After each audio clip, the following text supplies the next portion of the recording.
Hey guys, it's me again, Rita, and welcome to my channel. If you haven't subscribed, please do support me in my tiny channel. I'd really appreciate it. So today we're going to answer some of the few questions that I've actually received in my previous video, which was regarding how I got my ACS Skills Assessment. So I have two comments, which is from Kath Buyawan 1135.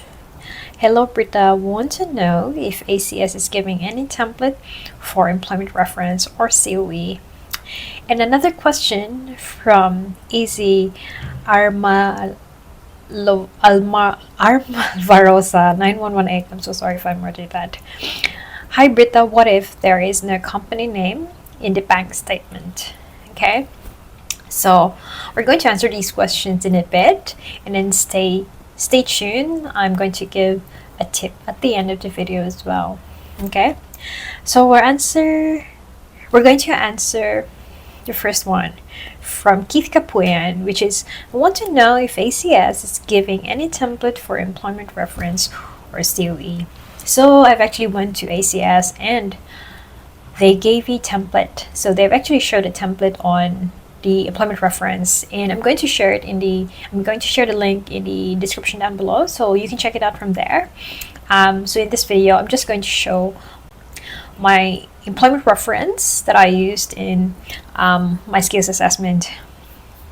Okay, so on the right side of the screen is actually my certificate of employment or my employment reference, and then on the other side is actually from the ACS. So this is the template that they've actually provided, and as you can see, I have provided my company letterhead, an employer name, and the address. This is actually from your employer, so usually they have this already. And then you need to have your name, company name, the period of your employment, and then whether you were full-time, and then your job title. So in the description of duties, try to match the description of your role to the skills assessment that you were trying to be assessed with. They explicitly noted that you shouldn't copy the description that they've actually shared in the skills assessment. I mean, in the specific skills. So don't use that, because they really had this warning not to use that. For the developer programmer, they require us to have these responsibilities. So I just tried to match it. So when you actually request this to the HR that I need to indicate that it's 40 hours, that it's going to be include these job descriptions. So to help you out, these are the job descriptions. So actually just tell the HR what details should be there in your employment reference. So to say, it's still a certificate of employment, but more of like really detailed. Okay. And then actually when I checked the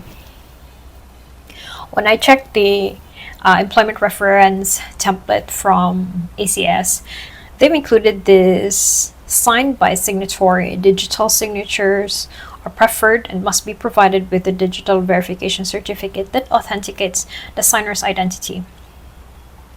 For my case, my employment reference was actually a hard copy, but that time I was in Singapore, and my HR was actually from the Philippines. So what they did was they just created it was done physically, and then it was signed by an ink. So it was handwritten, then scanned, and then it was sent to me on a digital copy. So that's how they actually sent it to me. So they actually acknowledge if it's by ink. Yeah. So I really hope that I was able to answer your question on that one. And I hope my sample template helped you on your employment reference, so you have an idea like how it should look like. So we're going to go to the next question. So the next question is from Easy Alvarosa 9118. What if there is no company name on the bank statement? So I've also checked this with ACS. They really explicitly mentioned of having the company name in your bank statement. So I would suggest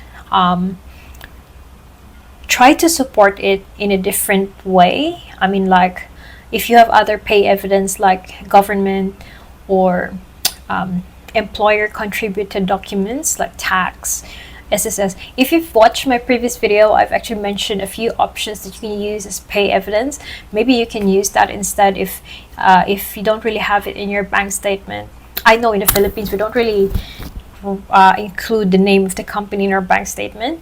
I'm quite lucky that here in Singapore they actually include the company name. So I think in the Philippines we don't really do this. So I would suggest just use another pay evidence instead. So in the description below, I'm going to share like my previous video about the ACS Skills Assessment. Like you can check there what are the other options available for you as pay evidence, especially that you're in the Philippines like me. Okay. So yeah, I hope that I was able to help you guys. If you have any more further questions, please do comment down below. If I missed anything, just let me know. I'm going to try to help you out on that one. And then for the last part, for the tip. So in ACS, it could be overwhelming to the assessors, especially if you have a lot of employers. Like for my case, I have 5 employers and I really have a lot of documents to submit to them. Try to help them by organizing your files.